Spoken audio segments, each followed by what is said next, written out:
Коллеги, добрый вечер. Мы рады Good evening, colleagues. Welcome to the Russian Donors Forum annual conference. We start our last session for today. And right now we'll talk about transformation activities in implementing social programs in the COVID era. And our moderator for this session is Svetlana Gerasimova, partner at the Sustainable Development Strategies and Practices Project Office. Svetlana. Good evening. This is day 4. We are approaching the end of day 4 of our conference. I think this is like a marathon for our entire sector and companies which work with sustainability and social responsibility. Our marathon is not over. We'll talk about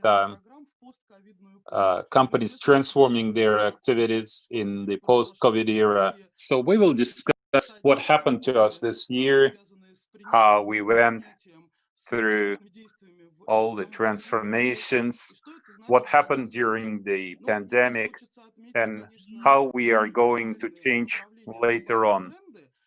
So I want to identify some key trends, and I will introduce our panel to you right now. So we'll take this opportunity to discuss our current situation, what's happening to our companies, to our foundations, what's happening to the people involved in CSR and sustainable development, philanthropy, social investment. This is our subject for today. We'll cover all this subject for the next hour and 15 minutes. I would like to ask all of you to focus on these matters and tell us about your experience of the pandemic. It seems to me that we somewhat changed our priorities and our emphasis. We abandoned all the unnecessary things, and right now only the core things remain. That's what I personally believe. Number 2, I think digital technology. Everything is now digital. Volunteers are now working in digital formats. And this is what we heard from most companies. Try us with digital volunteering. Employees, even mental support, everything was done in digital formats. My third observation is that we focus on our target audiences more now. After the pandemic, we prioritize certain specific categories of people, and companies focused on helping these people because emergency aid was necessary. Number 4, optimization of our budgets. At this point, it's not like companies have reduced their budgets significantly, but they definitely redistributed their budgets, allocating more funds for high priority objectives. They canceled some mass events and used this money for something else. So could you please tell us about this trend? And the number 5, I think we did not see any strategic major changes, even though this whole pandemic was a very big thing, yet mostly we continue working pretty much the same way we worked before. The only changes that we see were related to some specific practices. And this is actually our subject for today, practical aspects. So let me introduce our speakers to you, and they will say hello. So we have Donata Koroletskaya, Sustainability Manager at JTI Russia. And actually, we have 2 people from JTI today, because Donata will be joined by Anna Krasoyevich, also from JTI. Hello. Our third speaker is Ekaterina Luzhnych, local community manager for Coca-Cola HBC Russia. Ekaterina, hello. And our next speaker, Anna Shabarova, Vice President for HR and CSR at the Russian Copper Company, RMK. And I hope you're with us and you will join our discussion when it's your time. And we also have Anna Sashinska, president of the Amway Foundation. Okay, so I suggest we have several rounds. We go to each of the speakers several times. I want to keep this discussion dynamic. So I asked our speakers to consider a number of questions. So tell us what happened to you during the pandemic. Do you have new priorities now? What do you emphasize in your work today? What elements of your work proved more sustainable? What did you rely on during the pandemic? And did the pandemic affect your relationship with the pandemic? So I will ask all of the speakers to answer this question one by one. We'll start with Donata. Yes. Hello, Svetlana. Hello. My logic would be somewhat different. First, we need to identify some global trends, what happened in our company at the headquarters. How about we start with Anna, and then I will continue after Anna, and I will tell about our priorities on the Russian market. So we go global first, and then we go local. Okay, it makes sense. So it's up to you. Whatever. Thank you, Svetlana. Thank you, Donata. Hello, everyone. It's a pleasure to be here today. It's a very good introduction, and there's a lot of what Svetlana said that really resonates really well with the transformation we went through globally facing the COVID-19 crisis and how we adapted it to community investment. Very briefly, focusing on core things, exactly something we have been doing, focusing on our target audience, and how we continued our commitment to communities despite the crisis. So that responds really well. So I am responsible for global strategy and reporting at JTI. JTI is Japan Tobacco International. And we have, for a very long time, integrated community investment into our corporate strategy. And we have always focused on resilience and reducing inequalities. And this was very useful when tackling the pandemic. So our community investment programs that we have worldwide as part of the corporate policy, we were able to find an entry point with existing partners to address the needs in the pandemic. Now, our main challenge that we had and that pushed us to transform is that within our policy, because of the nature of our industry, we traditionally do not support programs that have a link with minor, sports, or health. And coming to the crisis earlier this March, when we saw that really the confinement became bigger and bigger, everywhere in our markets, we received calls of whether it would be possible to make this policy more flexible temporarily to respond to the real needs on the ground. And this is something that we have never done in the past. Our policy has been there for a reason.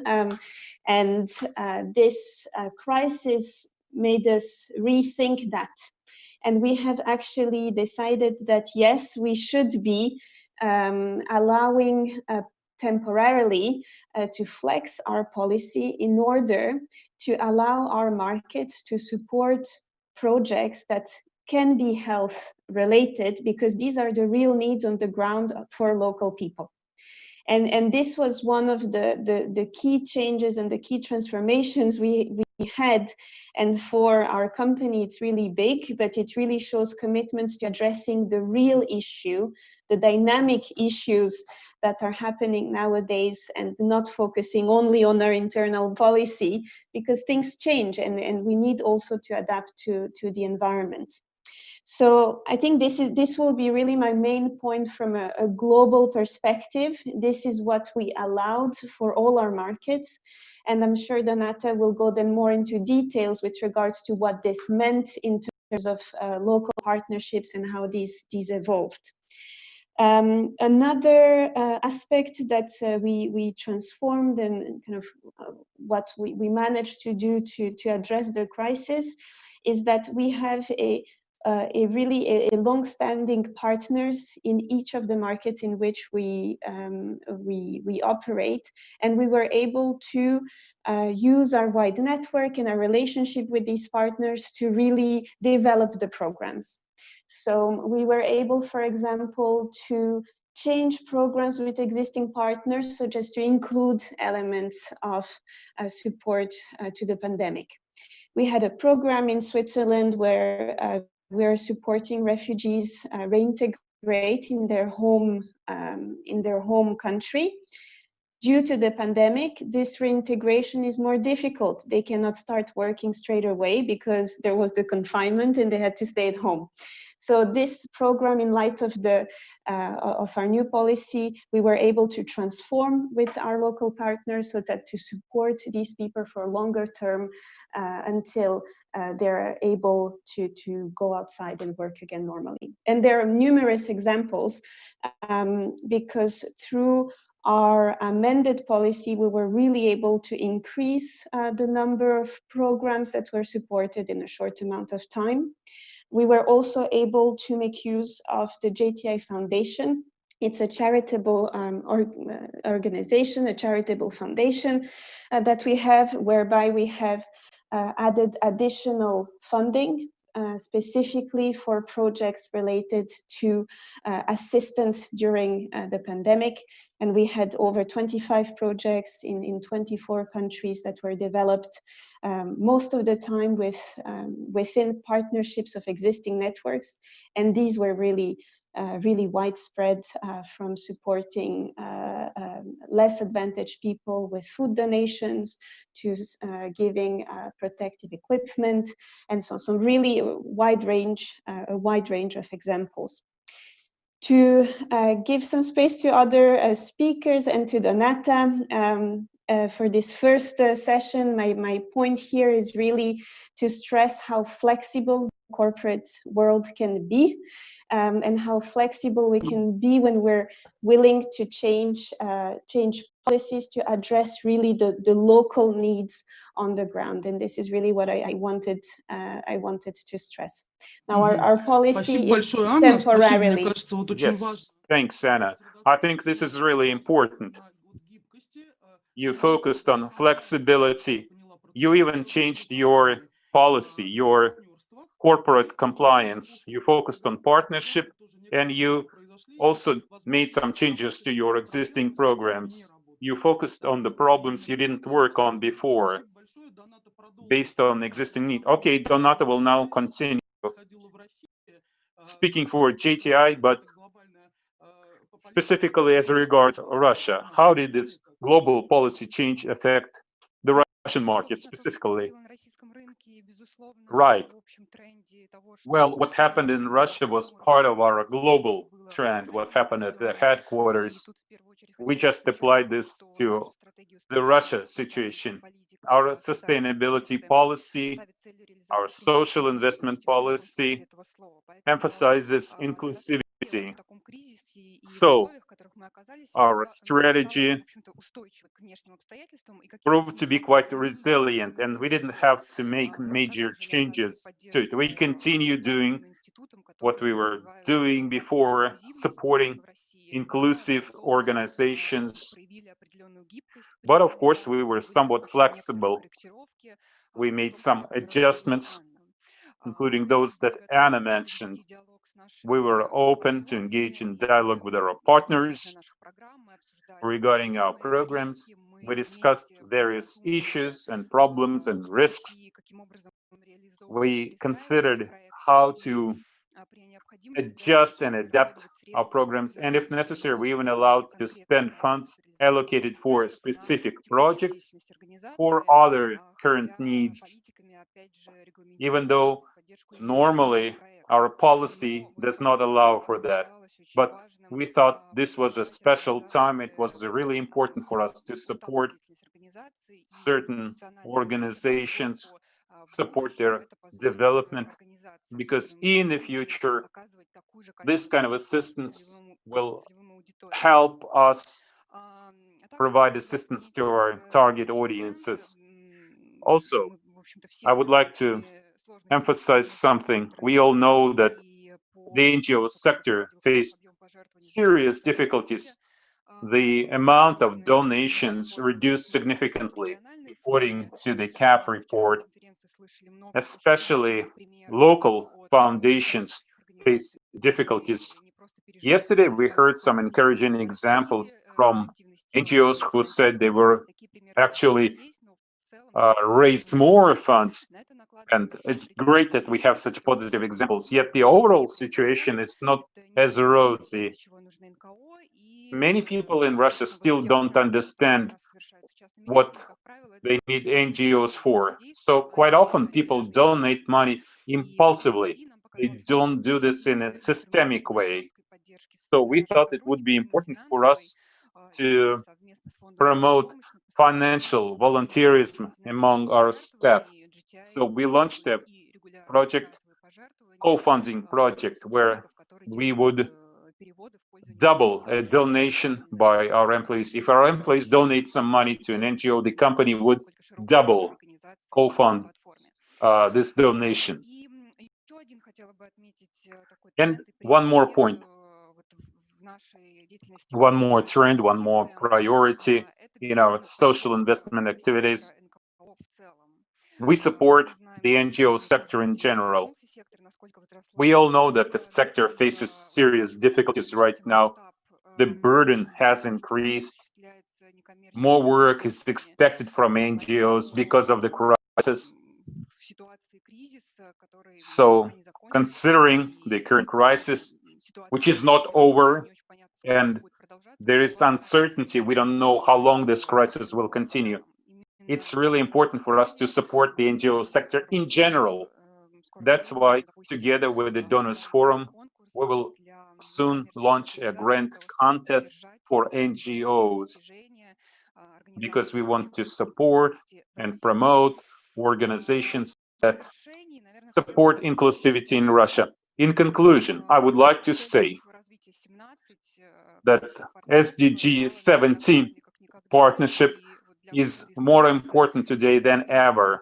For us to cope with this crisis, we really need partnerships at all levels: national, regional, local. The pandemic made it clear this is absolutely necessary. We need to work together. We need to cope with problems together. Thank you very much, Donata. So you mentioned inclusivity, systemic support for NGOs, the NGO sector as a whole. Yes, we did hear some comments about that from some organizations, and you mentioned partnership at the end. Even if you don't have a lot of resources, you can achieve a lot as long as we work together as partners. And thank you for mentioning your joint project with the Russian Donors Forum. So this was JTI. They gave us a good start. They did not change their strategy, but they adapted some of their emphasis. We go to Ekaterina Luzhnik. She represents Coca-Cola. Ekaterina, tell us about your experience. How do you work with the local communities? You had a lot of initiatives before the coronavirus, during the coronavirus. We know what you did in Tatarstan. I think you didn't change your strategy either. So tell us about your company. Hello, Svetlana. Actually, I agree with what Anna said.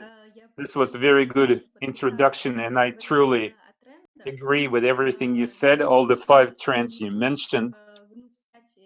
Let me go back a little.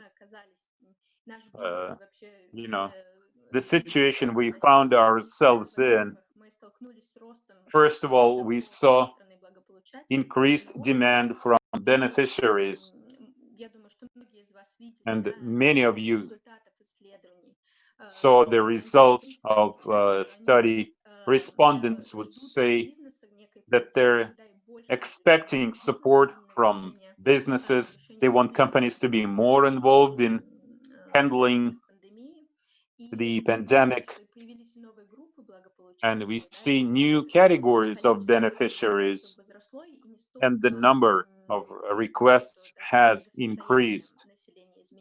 And it's not only because the wealth of the population has decreased, it's because we have totally new categories. People who used to be your partners in working, say, on SDGs, on social programs, etc., they are now recipients of your aid. I'm talking about doctors, I'm talking about volunteers, people close to you. Quite often, companies want to save the whole world, and yet they forget about people very close to them, people next to you. So it was really important to support our employees, our partners, people we work with. And of course, our resources are limited. Just like you said, we had to redistribute some of our resources. We don't call it optimization. We're not making cuts, but we had to move some funds around and redistribute them, use them more effectively. And of course, we reduced the number of offline projects, even though some of them were quite successful. We did have successful offline projects, but we did not consider organizing them during the lockdown. And naturally, we had to move many of our projects to online. How did this situation affect us? Well, this did not affect, we did not change our sustainability strategy. There were no fundamental changes. Yet, as far as our social programs are concerned, of course, we had to adapt and we had to be flexible. And we had to sometimes pick different tools and mechanisms for implementing those programs. I can mention two trends. Number one, we now focus on the broader range of beneficiaries. And two, we focus on four key areas. One, we pay more attention to partnerships. This is what Donata mentioned. Of course, the pandemic caused a real boom in partnership within the sector, between sectors, and we really saw as a result of this pandemic that social programs is not where you need to compete against others. We really partnered up with foundations, with some of our clients to achieve maximum effect. I don't want to get into specific projects, but there is one thing I'm particularly proud of, partnership in providing humanitarian aid. We're doing this in a more systemic way now. We continue sending humanitarian aid, but we made this work much more systemic now. It's almost automatic.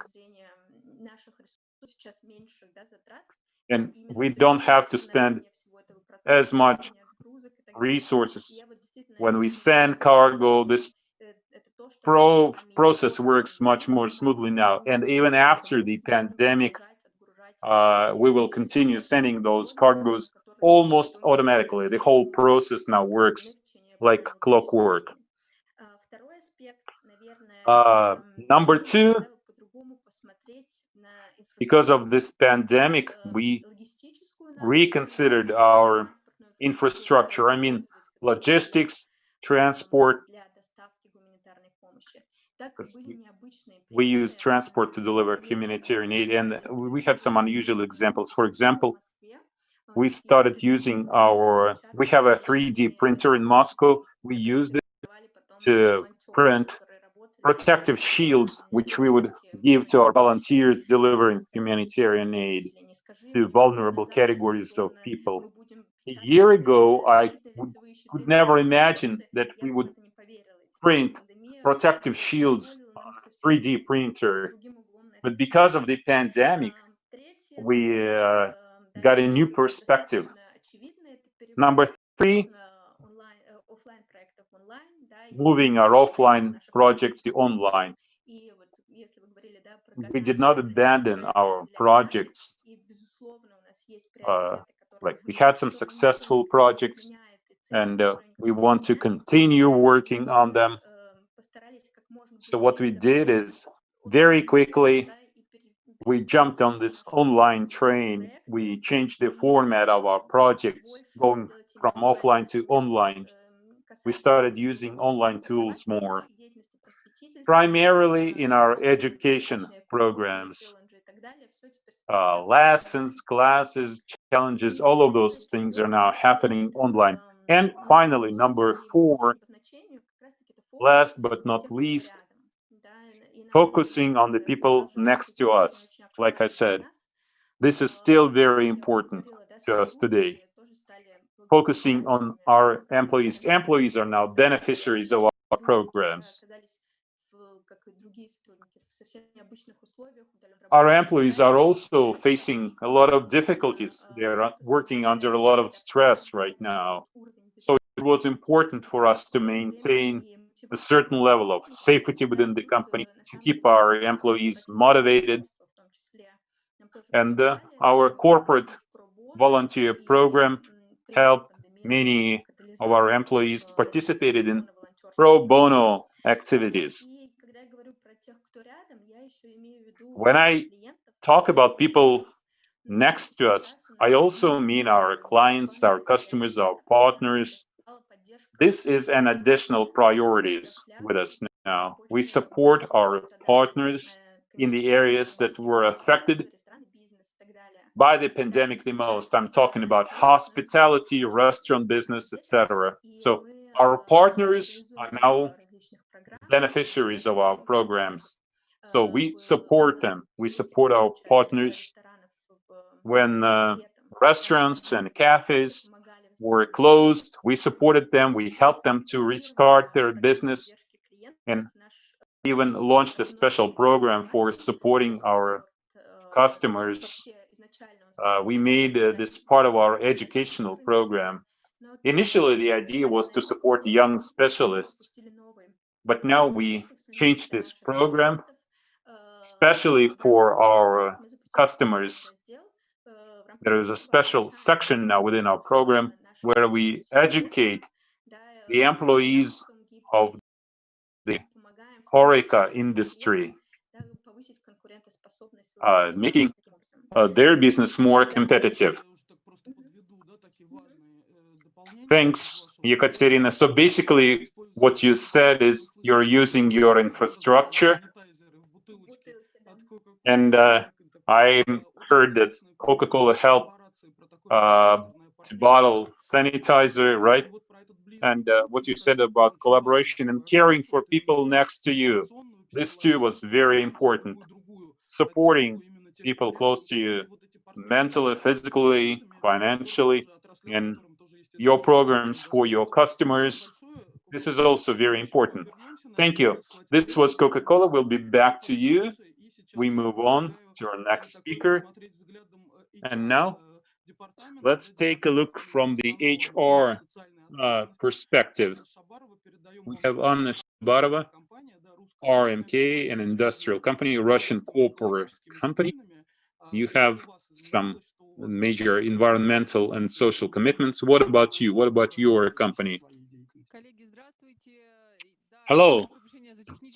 I apologize for technical difficulties. I was not able to connect, but I was able to hear you from the very beginning. I was here, and many of the things you said apply to us as well. We face similar difficulties, and we made similar changes, including SDG 17 partnership. The pandemic was really a period when Everybody partnered up, the government, business, and NGOs. The government responded immediately to the crisis, and we had to review our HR policy and our social policy, corporate social responsibility. We had to rescue people. The healthcare system was unable to cope with the crisis. There was not enough PPE for people, so our company purchased equipment in other countries. There were all sorts of things happening. There was a plane. We purchased face masks in China, but somebody stopped this plane. Somebody else offered a higher price for this face mask, and this plane did not arrive. Then we purchased some medical equipment, and we were unable to clear it with customs. We purchased ventilators, hazmat suits, face masks, and we were unable to deliver those to hospitals because of some bureaucracy.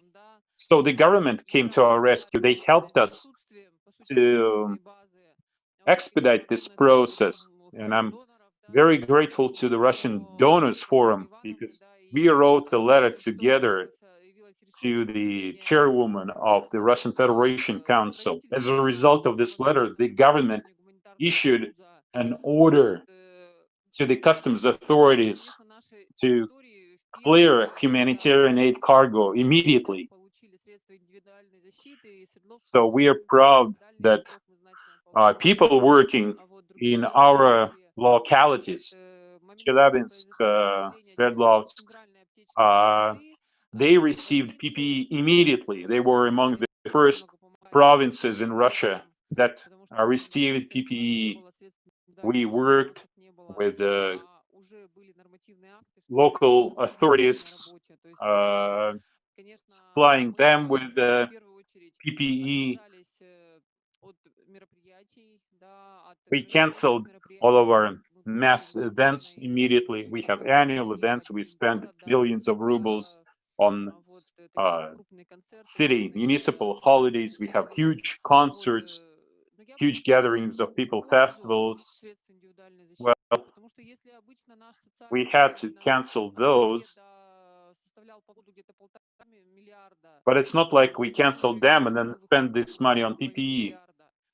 Normally, we would spend 2 billion rubles every year on special events, but on PPEs, we spend 2.5 billion rubles. We spent another billion rubles on ventilators. And the problem is not just with COVID. The problem is that the healthcare system could not offer aid to people with other medical conditions. All the ambulances were busy taking care of COVID patients, and people with other acute diseases were unable to receive medical help. They could not get an ambulance.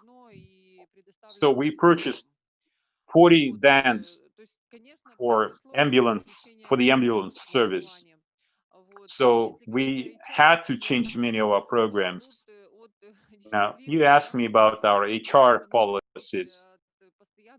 We had to make sure that our employees observe all safety regulations. And in the past, we used to have a lot of meetings. Now we had to turn things around. We sent many of our people working remotely from home. Unfortunately, we have a factory, so many people aren't able to work from home. They have to be there on site. They're working with metal, of course, it's not like they're doing everything by hand. They just mostly pushing buttons, but they have to be there on site. You can't control these processes from outside, because if there is some interruption, it's too dangerous. You have to be at the factory to control the process. And we are a major company. A lot of other companies depend on our supplies. So our engineers were working from home, and we were monitoring the situation in the European countries.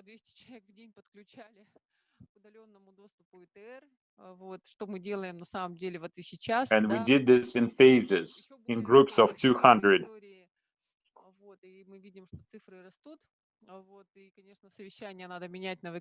And we realized that all of our business meetings will now have to take place online. In our HR policies, in our social policies, our topmost priority is to keep it safe for people.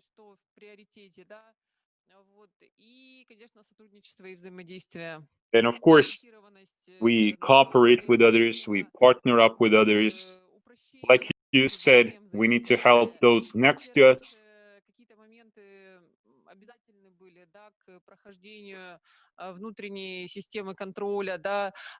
Many things are now being done in a much simpler way. In the past, there was a lot of bureaucracy, but today we realize we need to respond quickly. And we introduced new rules within our company.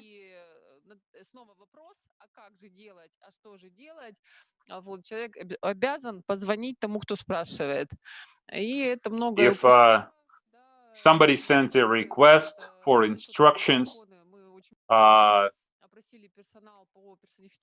recipient of the letter has to call this person immediately. So we, while in the past this had to be an official letter, we made this exception. We allowed direct telephone calls between our employees. So you can, if you need to talk to a person urgently, you can get a phone number for this person you need and call this person directly. This way, we were able to work in a much more agile manner and continue our business operations without interruption. So as a result, the financial situation of our company is quite positive despite the difficulties.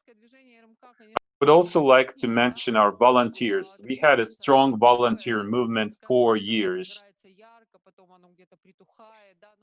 Of course, there are ups and downs,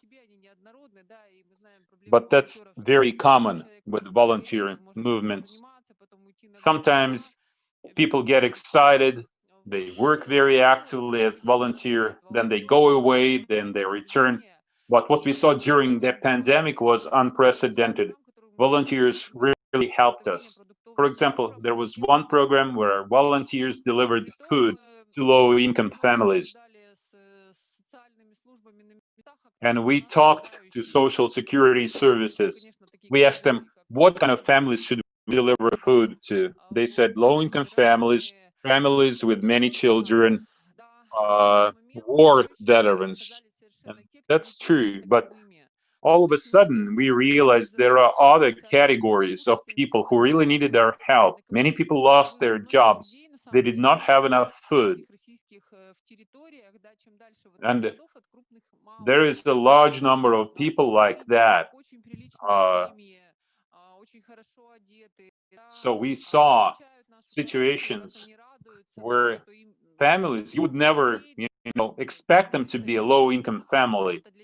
They're nicely dressed, yet they suddenly lost all sources of income. They had no food, and they were very happy when they received these donations from us. So anyway, we saw this unprecedented rise of the volunteer movement. It was really nice that many of our employees joined our volunteer movement.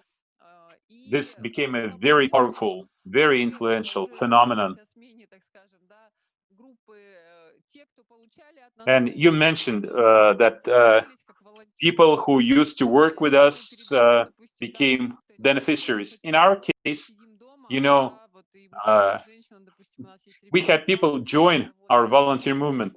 For example, we would deliver food to a family, and this family would say, we want to be volunteers as well. We want to help you deliver food. because we are tired of sitting in our apartment. We are tired of being locked in our apartment. We want to help others. We want to deliver food. We want to help. So our volunteer movement grew. In some situations, like we had a construction project. They said, we want to help you with your construction project. Can we help as volunteers? So if it was safe enough for us to involve them, we said, okay. And we continue this work. Some people still have difficulties with food, so we continue with these food deliveries. And now we are expecting the second wave. We don't know when it will come. Yeah, okay, I will give a brief overview of what you said. You added some new ideas. I think it was very interesting.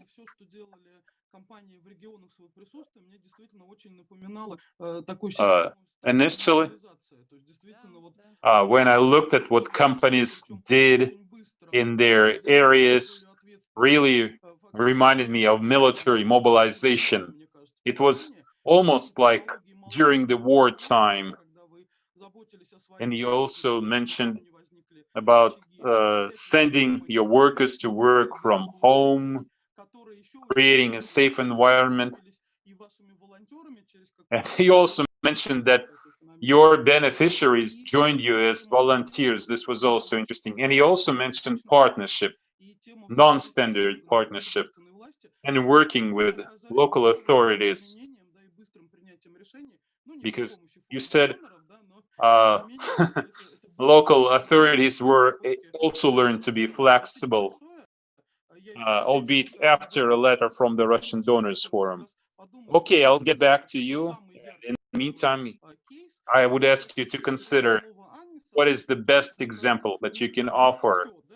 And I would now like to turn to Anna Soshinskaya, because I think she can relate to all of the things that we've been talking about.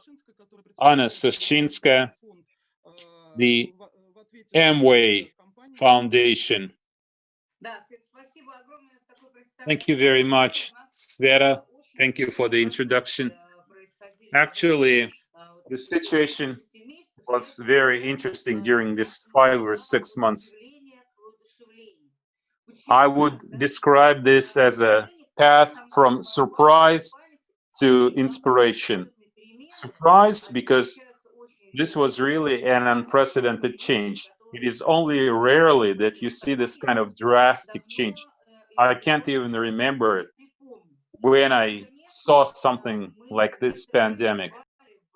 So for a period of time, we were all in shock. We could not believe this was really happening to us. Yet certain basic fundamental things remain. First of all, our strategy did not change. We did not abandon old things. We decided to stick to our CSR strategy. We kept on working with the same audience. The people we know, the people we understand, the people we can help. This was number one. Number two, we did not cut back on the amount of aid we provide. And this is important because shopping malls were closed and our business was down. Of course, we depend on the company's revenue. And this affects our resources at the foundation. Still, we kept on working. And in conclusion, I would like to mention what helped us to survive during this difficult period is trust. Because you see, we have been working from home for a long time. We are one of the few companies. We were very fortunate. Even before COVID, we started working from home. There was a certain rotation. For example, in my department, we would only see each other once a week to discuss the results of our works and make plans for the next week. So because of that, we were better prepared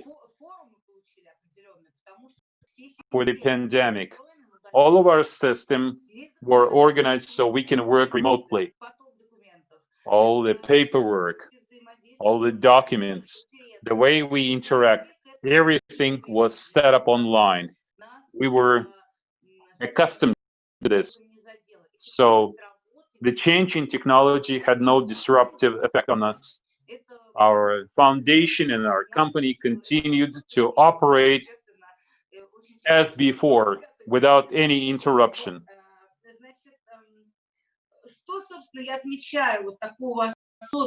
So what else can I say? What else is special? You know, in our foundation, we were somewhat polarized. We had a few projects that were 100% offline, and it was absolutely impossible to move them to online. Well, first of all, because this was a partnership with the government, and you need to get the program approved, and you need to get it certified. A lot of things that would not never allow you to move to online. And this has to change.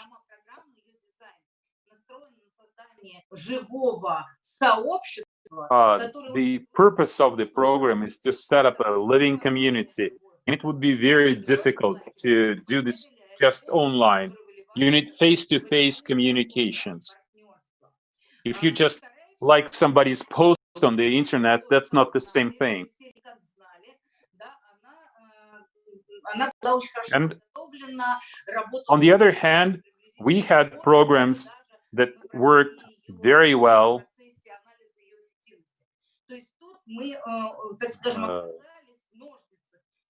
online. So we were in between these two things. On the one hand, we wanted to continue with the programs we already had, but we found out that some of our programs could not be moved online. So that's why I say we were in shock and surprised. We did not expect such a turn of events. So what did we learn? We had to reinforce our online work. We had to focus on our online efforts, put all of our resources there, and we had to pause all of our offline programs. Unfortunately, we weren't able to move them online. So what did we learn? First of all, we reconsidered the importance of all of our information resources. I mean, websites, social media, all the channels of communications we had to reconsider all of them. And whatever time we had, we used to improve them, including even the branding for our foundation. We realized without digital communications, we won't be able to operate in the future, because it's really transformative. Even, we had some partners who we thought were not digital enough, and we had to work face to face with them. Yet they went fully digital in a very short time, and now they're ahead of us. So we all need to focus on digitization, on digital technology. We need to emphasize our work online again and again. Next, another thing that surprised us a lot, we launched a program for volunteer fundraising, which included an online course, yet all the events were supposed to take place offline. Social contacts and organizing fundraising events for our programs. And we realized one thing. First, you need to know how to work online. You need to learn how to organize fundraising events online. And also, we need to simplify the procedure for digital donations. It's not enough to have a website where people can donate.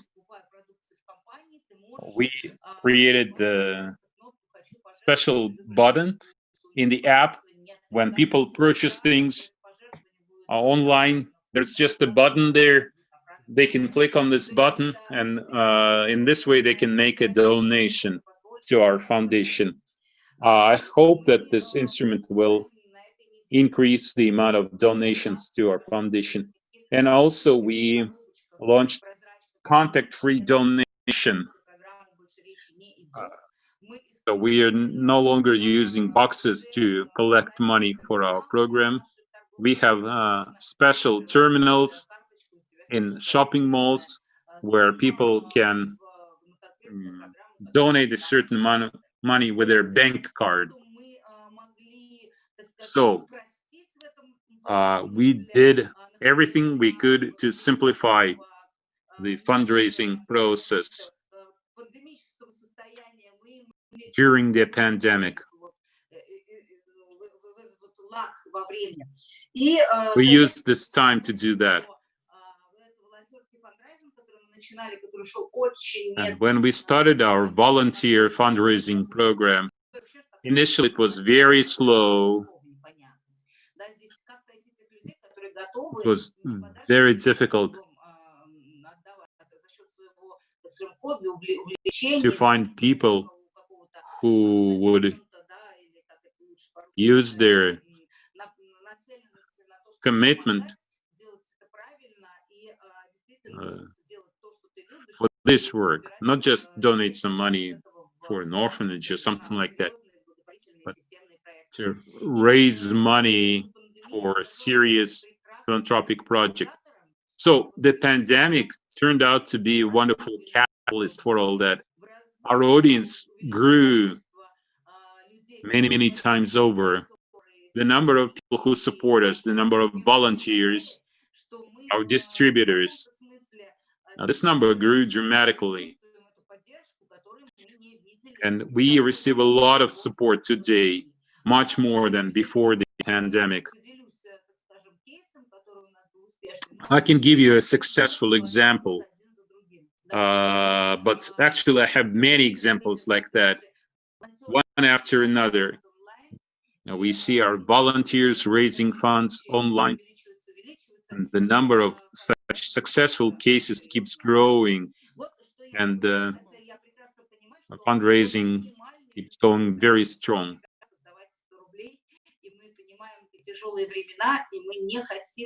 We understand that these are difficult times, but we just encourage people to donate a small amount. But if there's enough of us donating, this can really make a difference. That's all from me. Thank you. This was great. I really liked what you said. So you think it had a positive effect on you? People became more engaged, you said. So you are better prepared to live in the VUCA world.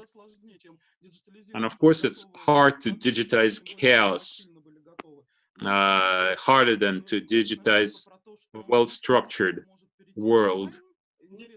And that this was an interesting point where you said that not everything can be moved online. Okay, we are approaching the closing part of our section, but we will go back to all of our speakers.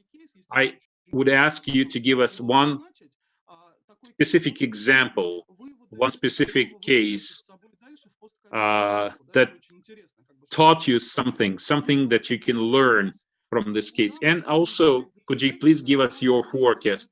What will happen to us when the pandemic is over? Because the title of this session is the post-COVID era. So I hope that we are approaching the end of the COVID era. So what will happen next in the post-COVID era? What do you think will happen to your activities after COVID? So, 2 questions for each one of you. Your brightest experience in the COVID era and what will happen in the post-COVID world. We'll start with Anna. Anna, JTI. Okay. Thank you, Svetlana, and thanks to the participants. It was some very inspiring talks. When talking about the case study that will stick, I was looking at what Ekaterina said, talking about people around us, but also what Anna said about HR policies. And there is something that I thought is important to mention, and what we looked at JTI from a corporate level is to see this pandemic not only as a human rights issue, but not only as a health issue, but also as a human rights issue. And we have conducted a human rights assessment on the impact of this pandemic that would go from our people employees to also our suppliers and our community.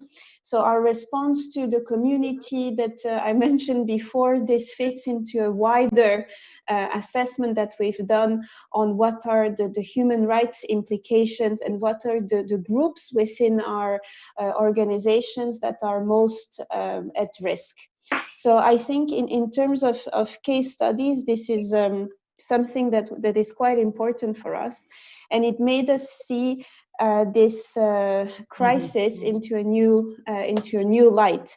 It led to new policies. It led also. И ваш прогноз, Анна, и ваш прогноз на post-COVID. What about your forecast for the post-COVID era? In terms of the forecast, here I think it would really be on the flexibility. So I think the forecast after the pandemic is that everyone will have seen that when we have to, we all need to be more, and we can be more flexible with regards to from protecting our employees to how we are supporting our communities. So flexibility is here to stay.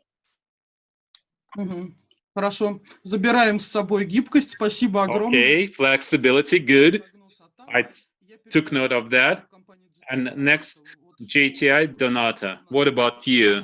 Your case in Russia? I want to go back to digitization. Many of you have mentioned digital technology, and we made a giant leap forward. Digital instruments really helped us to survive. Many of our programs survived because of that. So I want to give you a specific example. We have a project we have been doing with St. Petersburg. It's a project to support elderly people, senior citizens. So when the pandemic hit and we went into self-isolation, we moved this project online. We created a special platform, and over 2,000 senior citizens were able to continue talking, communicating, implementing their projects with the foundation. This was really important to support their mental health. And this new online format allowed us to roll out this project to other parts of the city. Speaking of online tools, I would like to emphasize one thing. We all like to use online technology. We really enjoy that, and it's good. But we will only be able to evaluate the effect of this technology later, when we measure the social impact. Because right now it seems to us that it worked really well, but it is quite possible that this had negative effect on the program. So we'll come back to that a little later on when we evaluate. Yes, so this is your forecast. Yes. And in the future partnership will remain a priority. We will combine online and offline program, and we will continue to support the NGO sector in general. And we'll need to focus on 3 areas: organizational development, professional development, and diversification of funding.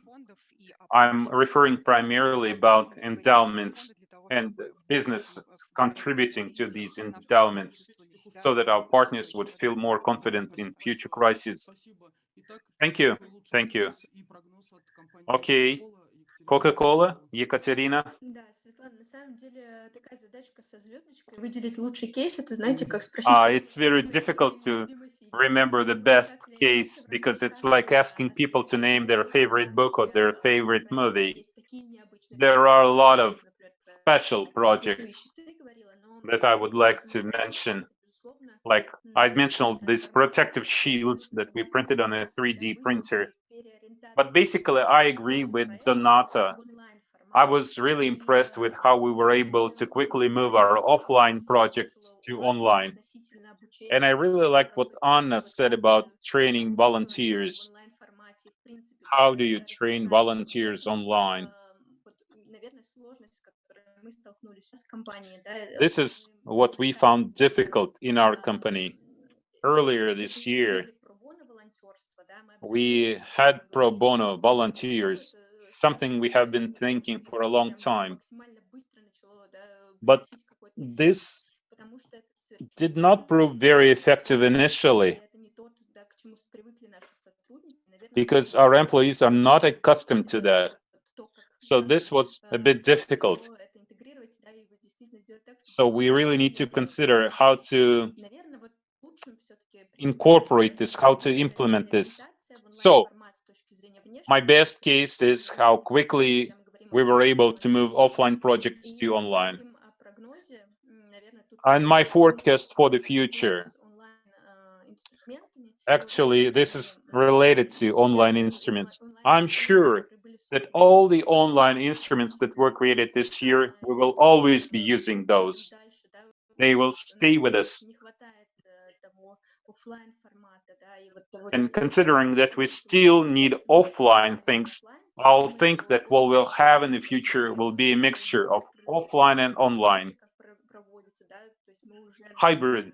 And even with conferences, you know, we have this kind of hybrid conferences today, which are half online, half offline. So I think companies will need to find a proper balance between short-term targeted aid and long-term institutional work moving towards the sustainable development goals. We will need to find proper balance. Thank you, Ekaterina. We have a question for you from our audience. The initiatives you shared, was this in Russia only? And was it difficult for you to coordinate these initiatives with your headquarters? This is a good question. Actually, the initiatives are part of our sustainability strategy. We have 4 key priorities: humanitarian aid. This is what we did as part of our partnership. Education for young people. And again, we integrated this into our projects. And waste management. Recently, we opened a new facility in Kazan that is waste-free. All those projects are part of our sustainability strategy. So when I say we are flexible, we looked at other countries as well. And those protective shields, that's something we learned from other countries like Ireland. They did the same thing there. So on the one hand, we were somewhat free, we could be creative, we were flexible, yet it was still part of our global strategy. So it's time creative. There is a question for Donata, JTI. Do you think digitization will stay at the same level we achieved during the crisis, or will it return to pre-crisis levels after the crisis, especially with older people. It's amazing that you were able to move your program for senior people to online. So do you plan to keep it online or come back to offline? I think it will be a mix of online and offline. This was the first time we did something like that and it worked, but we have no plans to go 100% online. I think we'll use both. We'll just use online tools as an instrument which will help us to roll out our project to other parts of the city, maybe even to other cities, other parts of Russia. And like I said, we need evaluation. We need to evaluate the social impact and understand if our online tools really work. Thanks a lot. Anna, your case, your best case, and your forecast for the future. Ой, Анна, подожди секунду, да, мы как раз я вас попрошу завершить наш обзор. Анну Шабарову. I'm talking to Anna Shabarova from Russian Copper Company right now.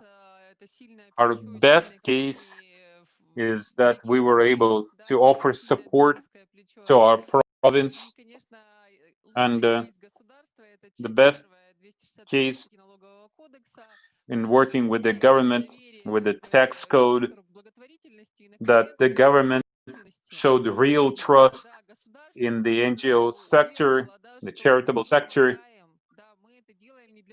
Finally, the government believed that we were really helping people, that this was not just a loophole in the tax code that people would use for some ulterior motives. I'm talking about 1%.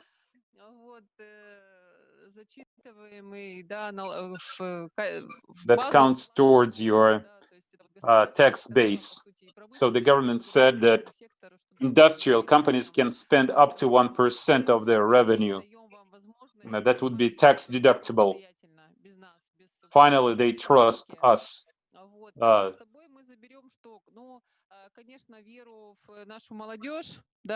And we learned our takeaways is what we see now, that our local communities support us, and we will continue with our social investment programs. With people like that, we really need to make people's lives better, and we also believe in our employees now. Our employees are strong, kind, very decent people, and this pandemic made us one big family, one big team, caring for each other. Thank you. So, flexible partnership, being mobilized. I'm happy to hear that. It's interesting. You said you were real partners with the local authorities. That's interesting. Donor, a question for you from our viewers. You talked about organizational developments. So you think that businesses are interested in investing in fundraisers and fundraising. Do you think businesses are ready to invest in fundraisers and fundraising? Actually, I think this crisis revealed that this area is really key to many charitable organizations in the NGO sector. And for these organizations to continue their operation, it's absolutely necessary for big companies to do that. So JTI has adopted this strategy. So I agree, yes, it is certainly a trend we see today. Thank you. Anna, now to you. I would ask you to summarize our discussion. But first, your number one case and your forecast for the post-COVID era.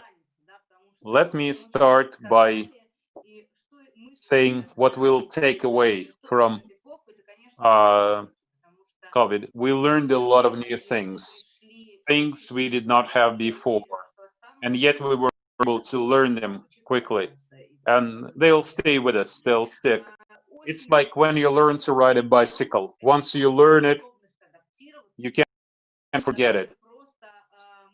So it turns out we are very flexible, we can adapt quickly. We shouldn't be afraid of new things.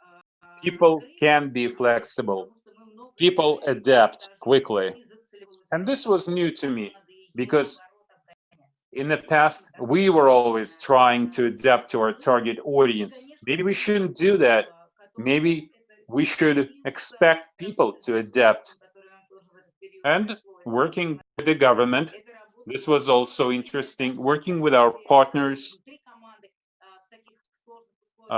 being able to work as a team internally, all these things were very important.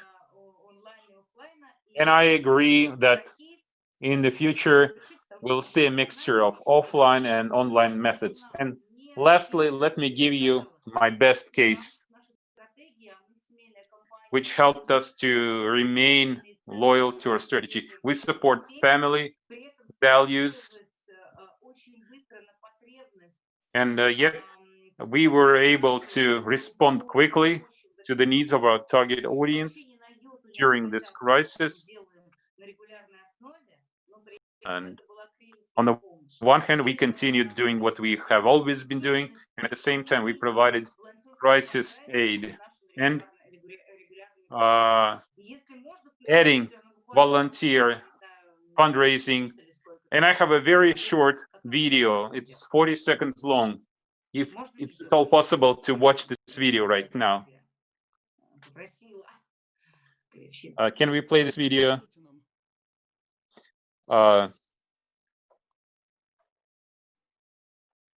Так, Владимир, вы нам ответьте про возможность, а мы будем готовы. Но мы тренировались.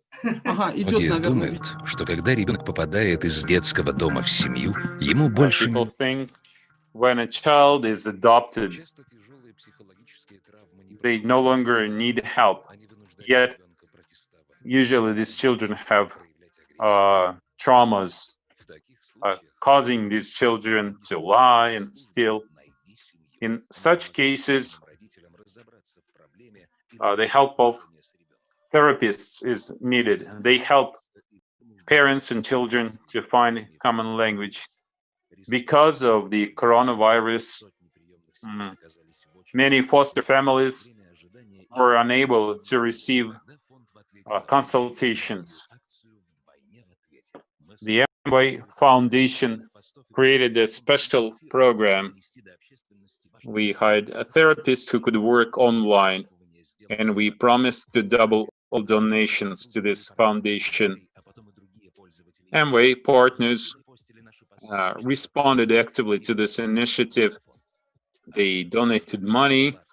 They posted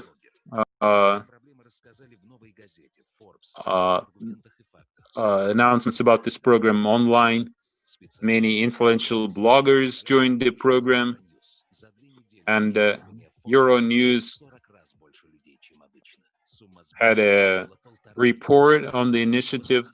Eventually, 1.5 million rubles were raised for this project. 400 additional consultations were offered. Families received huge amount of support. Thank you very much.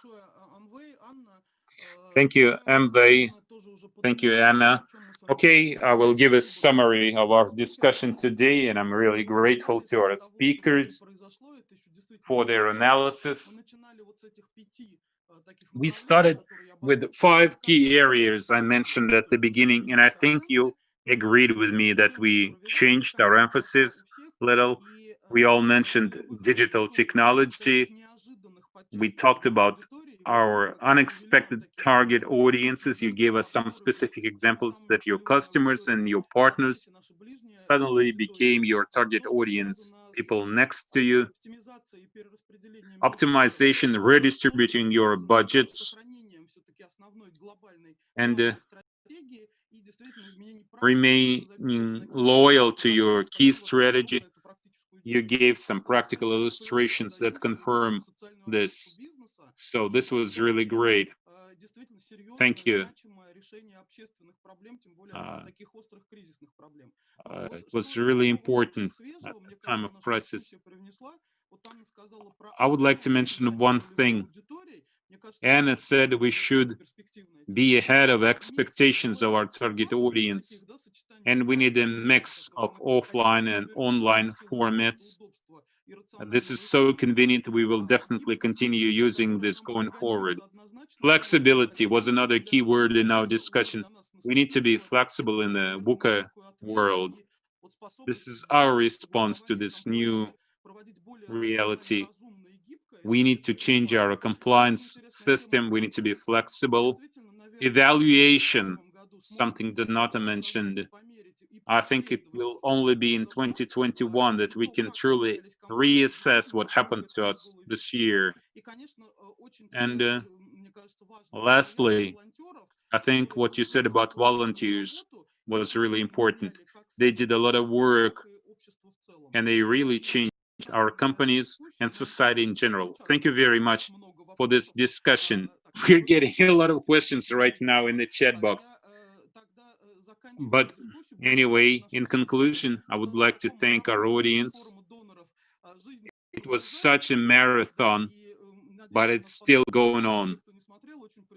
Those of you who didn't watch us live, I hope you can watch the recorded session. Thank you to all of our panelists. Thank you for being with us. Thank you for sharing with us. Thank you for being professional managers who can control this change. It is really great. And thank you, the Russian Donors Forum, for organizing such an excellent event. On the one hand, it's really inexpensive to have a conference this way, and it's still very useful, and it's great because we have all the best people in our sector present here. So I go to Olga now. Our section is concluded. Yes, I would also like to say a few thank yous. First of all, Svetlana, thank you to you. You were an excellent moderator. It was really great. You highlighted the best parts, contributed best contributions of our colleagues. And thank you, Anna Shabarova. Of course, you play the leading role. Your proposal, your suggestions are always very valuable. Colleagues, thank you all for being with us. This concludes day 4, the practical day of our conference. And tomorrow we'll have a role-playing game and interesting discussions. And we'll have the finals of our photo contest. Thank you. Thank you very much. Bye-bye. I think it was great. It was very interesting, dynamic. Thank you for sharing. The best of luck to all of you. Bye-bye.